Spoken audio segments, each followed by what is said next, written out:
let A equal to this matrix row wise 3 0 0 0 1 0, sorry 0 1 1 0 1 1, and P 0 0 1 1 1 0 minus 1 1 0, and A equal to P inverse DP, then the matrix D is equal to, तो हमें D matrix क्या होगा वो आपको बताना है। तो यहाँ पर आपको आप देख सकते हैं एक मैट्रिक्स गिवन है और एक मैट्रिक्स आपको P दे रखा है।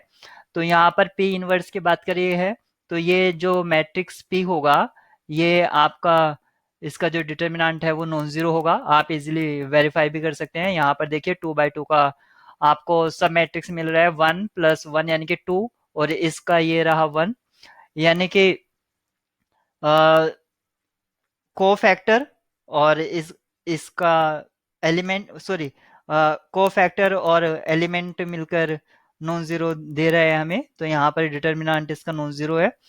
तो आपको यहाँ पर पता चल गया है कि पी नॉन जीरो है, तो यानी कि नॉन सिंगुलर मैट्रिक्स है, नॉन सिंगुलर मैट्रिक्स। और अगर कोई मैट्रिक्स इस तरह की कंडीशन को सेटिस्फाई करता है तो एक मैट्रिक्स डी यानी कि ए और डी सिमिलर होंगे, ए और डी सिमिलर होंगे, तो एक non zero, sorry, non singular matrix पे एग्जिस्ट करता है।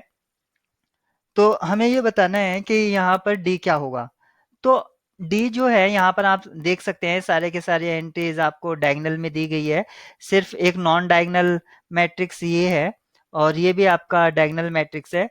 तो समहाउ जो ये डी की बात करी गई है वो डायगोनल मैट्रिक्स है, तो इजीली वेरीफाई हमने कर लिया कि जो पी है वो आपका नॉन जीरो डिटर्मिनेंट है।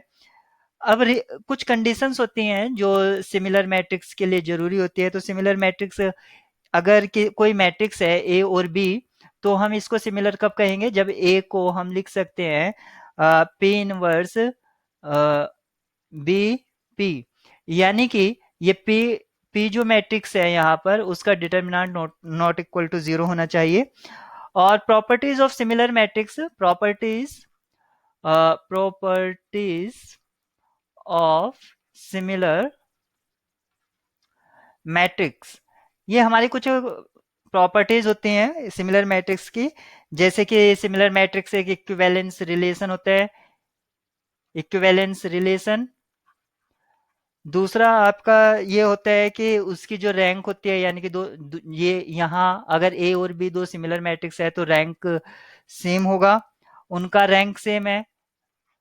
कैर पॉलिनोमियल सेम होगा, कैर पॉलिनोमियल सेम होगा तो उसके आइगन वैल्यूज सेम होगी, आइगन वैल्यूज सेम होगी। और उसका मिनिमल पॉलिनोमियल सेम होता है, ज्योमेट्रिक मल्टीप्लिसिटी सेम होती है, geometric multiplicity, geometric multiplicity of eigen value, multiplicity of eigen values, algebraic multiplicity भी सेम होती है। और इंडेक्स ऑफ निलपोटेंसी अगर एग्जिस्ट करता है, इंडेक्स ऑफ निलपोटेंसी, अगर इंडेक्स ऑफ निलपोटेंसी एग्जिस्ट करता है तो वो भी सेम होगा। तो ये कुछ प्रॉपर्टीज थी जो सिमिलर मैट्रिक्स की प्रॉपर्टीज थी।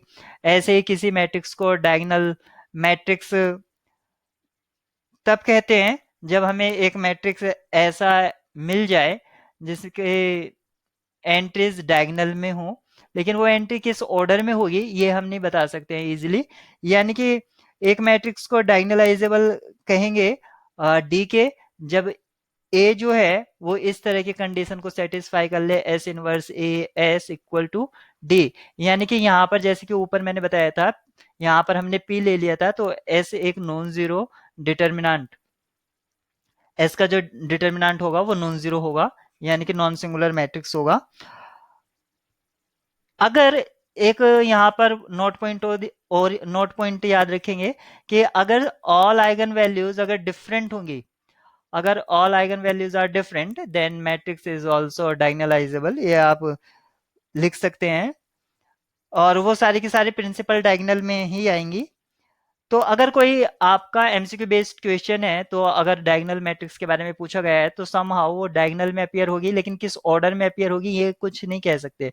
जैसे कि अगर सपोज करो 1 2 3 है तो यहाँ पर 2 1 3 दे दिया, तो हम कुछ नहीं कह सकते, फिर उसके लिए कुछ लॉजिकल सोचना पड़ेगा। तो यहाँ पर आप देख सकते हैं जो मैट्रिक्स ए है, ए का अगर हम डिटर्मिनेंट देखें, डिटर्मिनेंट ऑफ ए अगर हम चेक करते हैं यहाँ पर, तो क्या होगा, 3 और 1 माइनस 1 यानी कि 0, डिटर्मिनेंट 0 है, तो इसकी एक eigen value lambda equal to 0 है, कंफर्म है, क्योंकि इसका डिटर्मिनेंट 0 है तो एक आइगन वैल्यू 0 है। और ट्रेस ट्रेस ऑफ ए अगर चेक करते हैं, 1 3 4 5, ट्रेस 5 है इसका, डिटर्मिनेंट 0 और ट्रेस 5। तो यहां से आप देख सकते हैं ट्रेस कितना आ रहा है, यहाँ पर ट्रेस आपका 6 है, तो ये ऑप्शन डिस्कार्ड हो जाता है। यहाँ पर भी आपका ट्रेस आपका 6 है, तो ये ऑप्शन से भी आपका डिस्कार्ड हो जाता है। यहाँ पर ट्रेस 3 है, तो ये ऑप्शन से भी आपका डिस्कार्ड हो जाता है। ये बचता है, इसमें ट्रेस 5 है, और आप यहाँ पर देखेंगे कि जो आइगन वैल्यूज हैं वो 0 2 3 होगी, क्योंकि डायगोनल मैट्रिक्स की जो आइगन वैल्यूज होती हैं वो डायगोनल एलिमेंट्स ही होती है।